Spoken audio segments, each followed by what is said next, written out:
Je me tourne à présent vers Anthony Saint-Léger. Bonsoir Anthony. Bonsoir Florent, bonsoir à tous. C'est bien sûr un œil sur les médias. Vous nous parlez de cette nouvelle mobilisation à Hong Kong pour réclamer la démission de la chef de l'exécutif pro-Pékin, Carrie Lam. Oui, des manifestants encore très nombreux ce vendredi à exiger aussi non pas la suspension mais le retrait définitif du projet de loi controversé qui autoriserait les extraditions vers la Chine continentale. Cette photo montre, l'une de ces photos montre l'ampleur de la manifestation et ce malgré les températures étouffantes, précisait cette journaliste.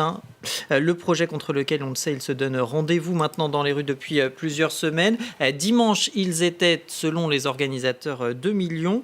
Et pour se rendre compte de l'ampleur de ce mouvement, le New York Times a réalisé cet article qui est plus composé finalement de photos que de phrases, mais qui permet justement de se rendre compte à la manière d'une fresque finalement des différentes photos prises à différents endroits, donc de l'ampleur, se rendre compte de l'ampleur du mouvement. Alors ils étaient des milliers à s'être massés aujourd'hui devant le quartier général de la police. Des œufs, on le voit, ont été lancés sur les façades avec aussi des messages équivoques et à la fois scandés et écrits d'ailleurs, des manifestants demandant la libération aussi de ceux qui ont été arrêtés ces derniers jours et aussi une enquête sur les violences policières. Certains avaient déposé des photos montrant des scènes de brutalité policière. L'ONG Amnesty International effectivement a confirmé plusieurs cas de violence policière qui violeraient même selon elle les lois internationales. Alors d'autres manifestants ont bloqué cette fois avec des parapluies, en clin d'œil évidemment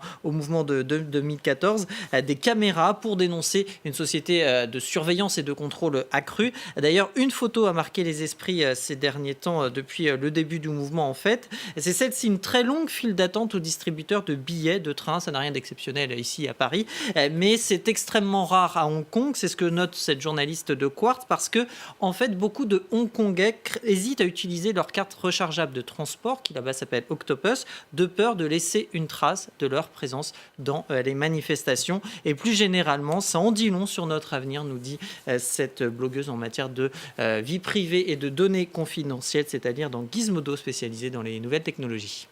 Vous nous parlez d'autres manifestations, cette fois cela se passe en Algérie, 18e vendredi consécutif de contestation et désormais c'est la nouveauté, seul le drapeau algérien est toléré dans les rassemblements. Le chef d'état-major de l'armée en a parlé cette semaine. Oui, c'était mercredi, effectivement, Ahmed Gaïd Salah a mis en garde toute personne qui portera un drapeau autre que l'emblème national. Il n'a pas précisé lequel, mais tout le monde a compris que c'était le drapeau berbère qui a été visé. C'est ce que notait notamment le journal Algérie Focus. Le drapeau berbère, c'est celui-ci très présent dans les défilés depuis le 22 février. L'identité berbère qui est aussi une question sensible dans le pays. Il faut savoir qu'un quart de la population est berbérophone. Alors AGS, comme on l'appelle, Ahmed Gaïd Salah, a ainsi attisé les braises, notait de son côté le Huffington Post, puisque le discours a été effectivement perçu comme une tentative de division du peuple et des manifestants. Et à la division, les manifestants ont répondu l'unité, maître mot des rassemblements de ce vendredi.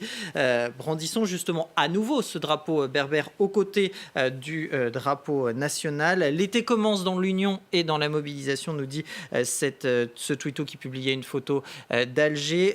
Tous frères et pas de régionalisme. C'était le slogan scandé par ces manifestants à Alger aussi. Et puis manifestation aussi à Tizi Ouzou, ici en Kabylie, où là aussi l'emblème national cohabitait avec le drapeau berbère. Une révolution politique donc et non identitaire, insistait le journal d'El Mouradia, porte-voix de la contestation, estimant finalement que le discours de Ahmed Gaïd Salah avait rendu plus fortes les revendications et la contestation plus solide. Sentiment partagé par cet internaute qui estimait même avec ironie qu'il pourrait être un peu considéré comme le moteur de la révolution et à qui on devrait épargner la prison après la victoire. Cet internaute qui, on le voit comme beaucoup, a d'ailleurs remplacé sa photo de profil Twitter par le drapeau berbère. À noter enfin que plusieurs manifestants, notamment à Alger, ont été arrêtés parce qu'ils étaient munis de drapeaux berbères, justement. Voilà donc pour l'actualité en Algérie. Merci beaucoup Anthony, on s'arrête là ? On s'arrête là. Merci beaucoup. On vous retrouve bien sûr très prochainement sur l'antenne de France 24.